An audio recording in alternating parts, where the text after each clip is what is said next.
मित्र हो, SC, ST, OBC, Maratha या सगळ्याच आरक्षणाच्या अनुषंगाने आपल्या मनामध्ये अनेक प्रश्न निर्माण झालेले आहेत. नेमकं भारताच्या संविधानामध्ये आरक्षणाच्या अनुषंगाने कोणत्या तरतुदी करण्यात आलेल्या आहेत, यातलं राजकीय आरक्षण कशा प्रकारचं आहे, सामाजिक आरक्षण कशा प्रकारचं आहे आणि शैक्षणिक आरक्षण कशा प्रकारचं आहे. त्याच्या पुढे जाऊन आर्टिकल 340च्या अंतर्गत OBCला दिलेलं आरक्षण कशा प्रकारचं आहे आणि त्याच्या अनुषंगाने आज जे प्रश्न निर्माण झालेले आहेत त्याचं नेमकं उत्तर काय आहे. मराठा समाजाच्या आरक्षणाचे प्रश्न नेमके काय आहेत आणि त्याच्यासाठी संविधानामध्ये नेमक्या कोणत्या तरतुदी आहेत आणि मराठा आरक्षणाचा प्रश्न नेमका कशा पद्धतीने सोडवला जाऊ शकतो, हा देखील प्रश्न आपल्या मनामध्ये आहे. आणि आपण या सगळ्या प्रश्नांची उत्तरं हे वर्तमानपत्रामध्ये येणारे लेख, TV चॅनल्सवरचे होणाऱ्या डिबेट्स आणि त्याच्यावरती होणारे बातम्या, या सगळ्यामध्ये आपण या प्रश्नांची उत्तरं शोधतो आहे. पण आपण मूळ संदर्भामध्ये मात्र जात नाही आणि मूळ संदर्भ घेऊन या आरक्षणाच्या प्रश्नावरचा अभ्यास करत नाही आणि या प्रश्नावरचं सोल्युशन देखील आपण मूळ संदर्भ ग्रंथ म्हणून शोधत नाही. अनेकांच्या समोर प्रश्न असा आहे की भारतीय संविधानामध्ये जी तरतूद करण्यात आलेली आहे आर्टिकल 15, 16, 340, 331 ते 334, या सगळ्यामध्ये जी आरक्षणाची तरतूद करण्यात आलेली आहे, एवढं आपण समजून घेतलं तर आपल्याला आरक्षण समजून येईल का? तर अजिबात नाही. मग आरक्षणाच्या सर्वांगीण अभ्यासासाठी नेमकं कुठलं पुस्तक रेफर करायचं, हा प्रश्न आपल्या सगळ्यांच्या समोर होता. अनेक अभ्यासकांनी या आरक्षणाच्या अनुषंगाने आतापर्यंत पुस्तकं लिहिलेली आहेत, परंतु यामध्ये आणखीन एक भर पडलेली आहे आणि ती म्हणजे आरक्षण वास्तव आणि विपर्यास. हे जे पुस्तक आहे, ह्या पुस्तकामुळे आणखीन काही प्रश्न आपल्या मनामधले याचं उत्तर आपल्याला या पुस्तकामधून सापडू शकतं. हे पुस्तक संपादित आहे प्राध्यापक ज्ञानराजा चिघळीकर यांनी हे पुस्तक संपादित केलेलं आहे आणि रूपी पब्लिकेशन्स कोल्हापूर यांनी हे पुस्तक प्रकाशित केलेलं आहे. या पुस्तकामध्ये एकूण 4 प्रकरणं त्यांनी दिलेली आहेत आणि या 4 प्रकरणामध्ये सुरुवातीच्या प्रकरणामध्ये अनुसूचित जातीच्या आरक्षणाच्या अनुषंगाने निर्माण झालेले प्रश्न, अनुसूचित जातीच्या अनुषंगाने आरक्षणाच्या अनुषंगाने असलेले जे काही तरतुदी आहेत त्या, आणि आता निर्माण झालेला उपवर्गीकरणाचा प्रश्न, या अनुषंगाने या पुस्तकामध्ये भाष्य करण्यात आलेलं आहे. पहिल्या प्रकरणामध्ये काही लेख आहेत, जवळपास 9 लेख हे पहिल्या प्रकरणामध्ये आहेत आणि त्याच्यामध्ये अनुसूचित जातीच्या आरक्षण आणि उपवर्गीकरण हा मुद्दा जो आहे, हा मुद्दा हाताळण्यात आलेला आहे.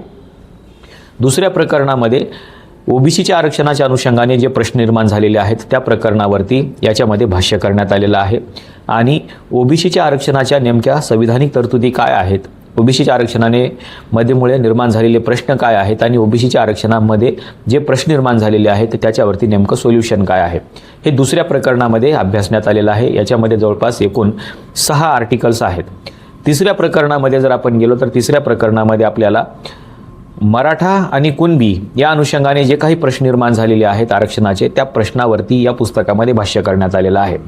आणि या पुस्तकामध्ये मराठा आरक्षणाच्या अनुषंगाने ज्या काही संवैधानिक तरतुदी आहेत, जे काही मार्ग आहेत किंवा कोणत्या मार्गाचा अवलंब केला जाऊ शकतो हा प्रश्न सोडवण्यासाठी, याच्यावरती या पुस्तकामध्ये भाष्य करण्यात आलेलं आहे. आणि चौथं जे प्रकरण आहे ते संकीर्णचं आहे आणि याच्यामध्ये ओव्हरऑल आरक्षणाच्या अनुषंगाने जे काही प्रश्न निर्माण झालेले आहेत किंवा तुमच्या माझ्या मनामध्ये जे प्रश्न आहेत त्या प्रश्नावरती या संकीर्णमध्ये भाष्य करण्यात आलेलं आहे. हे पुस्तक जवळपास 350 पानांचं आहे आणि या पुस्तकाची किंमत 499 रुपये आहे, पण तुम्हाला हे पुस्तक डिस्काउंटमध्ये मिळू शकतं. हे पुस्तक कुठे मिळवायचं आहे या अनुषंगाने मी या कमेंट बॉक्समध्ये पत्ता दिलेला आहे आणि या पुस्तकाचे जे काही संपादक आहेत त्यांचा फोन नंबर देखील मी याच्यामध्ये तुम्हाला दिलेला आहे. त्या फोनवरती जर तुम्ही संपर्क केला तर तुम्हाला कदाचित हे पुस्तक डिस्काउंटमध्ये देखील मिळू शकतं. डिस्काउंट घेण्यासाठी तुम्हाला या संपादकाच्याच फोन नंबरवरती फोन करावा लागेल, इतर कुठे तुम्हाला यावरती डिस्काउंट मिळणार नाही. पण हे पुस्तक वाचणं खूप गरजेचं आहे, कारण तुमच्या माझ्या मनामध्ये जे प्रश्न निर्माण झालेले आहेत हे प्रश्न कुठल्याही TV चॅनल्सवरती, कुठलेही व्हिडिओच्या माध्यमातून, म्हणजे TV चॅनल्सवरती ज्या डिबेट होतात त्याच्यामधून तुमच्या कुठल्याही प्रश्नाला फायनली उत्तर मिळणार नाही किंवा जे अंतिम उत्तर पाहिजे आपल्याला ते उत्तर आपल्याला मिळणार नाही. पण आपण ज्यावेळेस संदर्भ ग्रंथ वाचायला लागू त्यावेळेस मात्र आपण या प्रश्नांच्या मूळ उत्तरापर्यंत पोहोचू शकतो आणि कुठल्याही डिबेटमध्ये आपण टिकून राहू शकतो. आपण जर TV चॅनल्सवरती व्हिडिओ येणारे किंवा त्यांनी जे काही बाईट्स घेतलेले आहेत त्या विचारवंताच्या बाईट्स या छोट्या छोट्या असतात, 4-4, 5-5, 10-10 मिनिटाच्या असतात, पण एवढ्याने हा प्रश्न मिटणार नाही.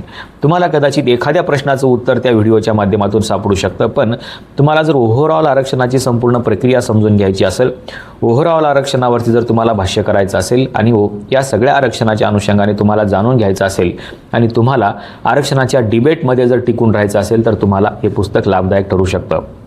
आतापर्यंत अनेक पुस्तकं आरक्षणावरती आलेली आहेत. माझं देखील आरक्षण हे पुस्तक आलेलं आहे. हे आरक्षण मी थोडंसं डॉक्टर बाबासाहेब आंबेडकरांच्या सैद्धांतिक विचारावरती लिहिलेलं आहे की आरक्षण नेमकं डॉक्टर बाबासाहेब आंबेडकरांना कशासाठी हवं होतं, आणि मी त्याला एक टॅगलाईन दिलेली आहे की आरक्षण हे कशासाठी पाहिजे आहे, तर ही एक सकारात्मक कृती आहे आणि डॉक्टर बाबासाहेब आंबेडकरांना आरक्षणाच्या माध्यमातून राष्ट्रनिर्मितीकडे जायचं होतं. या अनुषंगाने मी ते पुस्तक लिहिलेलं आहे. पण हे पुस्तक देखील तेवढंच महत्त्वाचं आहे, कारण डॉक्टर बाबासाहेब आंबेडकरांच्या सैद्धांतिक याच्या व्यतिरिक्त जे प्रश्न निर्माण झालेले आहेत मराठा समाजाचे, ओबीसी समाजाचे, किंवा आता जी काही चर्चा आरक्षणावरती सुरू आहे त्यावरती हे पुस्तक प्रकर्षाने भाष्य करतं. या पुस्तकाला प्रसिद्ध विचारवंत प्राध्यापक डॉक्टर सुरेश वाघमारे सर यांची दीर्घ अशी प्रस्तावना आहे आणि ती प्रस्तावना देखील अतिशय वाचनीय आहे. या पुस्तकाच्या अनुषंगाने अनेक मान्यवर लेखकांनी याच्यामध्ये आपले लेख लिहिलेले आहेत आणि अनेक विचारवंतांनी त्यांनी या आरक्षणावरती या पुस्तकामध्ये भाष्य केलेलं आहे. त्याच्यामुळे हे पुस्तक आपण एकदा वाचणं खूप गरजेचं आहे. याच्यामध्ये अनुसूचित जातीचे, अनुसूचित जमातीचे, ओबीसी, मराठा, कुणबी जेवढे काही आरक्षणाचे प्रश्न सध्याच्या कालखंडामध्ये निर्माण झालेले आहेत आणि सगळ्यात महत्त्वाचं म्हणजे अनुसूचित जातीच्या आरक्षणाच्या उपवर्गीकरणाचा जो प्रश्न निर्माण झालेला आहे त्या प्रश्नाच्या अनुषंगाने देखील या पुस्तकामध्ये भाष्य करण्यात आलेलं आहे. हे पुस्तक जर तुम्हाला हवं असेल तर कमेंट बॉक्समध्ये जो पत्ता दिलेला आहे त्या पत्त्यावरती आणि त्या फोन नंबरवरती संपर्क करा आणि हे पुस्तक आजच मागवा. आपल्या फॅमिली ग्रंथालयामध्ये म्हणजे घरच्या ग्रंथालयामध्ये हे पुस्तक असणं आवश्यक आहे, कारण हे पुस्तक एक वैचारिक मेजवानी आहे आणि ही वैचारिक मेजवानी जर तुम्हाला मिळाली, आपल्याला मिळाली, तर आपण आरक्षणाच्या कोणत्याही डिबेटमध्ये टिकून राहू शकतो. अन्यथा वरवरची माहिती, वरवरची चर्चा ही आपल्या आरक्षणाच्या प्रश्नावरतीचं अंतिम सोल्युशन नाही आहे किंवा त्याच्यावरती मिळणारा अंतिम तोडगा देखील नाही. त्याच्यामुळे आपण हे पुस्तक एकदा वाचलं पाहिजे. हे पुस्तक आजच मागवा आणि लागलीच वाचायला लागा, कारण करंट इश्यूवरचं हे सगळ्यात महत्त्वाचं पुस्तक आहे असं माझं म्हणणं आहे. पुस्तक मागवल्यानंतर, पुस्तक वाचल्यानंतर हे पुस्तक तुम्हाला कसं वाटलं हे सांगायला विसरू नका. त्या अनुषंगाने तुमच्या सोशल मीडियावरती लिहा आणि सोशल मीडियावरती देखील तुम्ही या पुस्तकाच्या अनुषंगाने आपल्या मित्राला विनंती करा, त्यांना टॅग करा की हे पुस्तक तुम्ही वाचलं पाहिजे, कारण तुमचे मित्र देखील तुमच्या बरोबरीने या चर्चेमध्ये सहभागी झाले पाहिजेत. आपल्याला नेमक्या पुस्तकाबद्दल काय वाटलं हे नंतर तुम्ही तुमच्या सोशल मीडियावरती सांगायला तर विसरूच नका. पण शक्य झालं तर या लेखकाला म्हणजे या संपादकांना एक पत्र लिहून देखील कळवायला विसरू नका. आजच्या व्हिडिओमध्ये आपण इथेच थांबूया. धन्यवाद.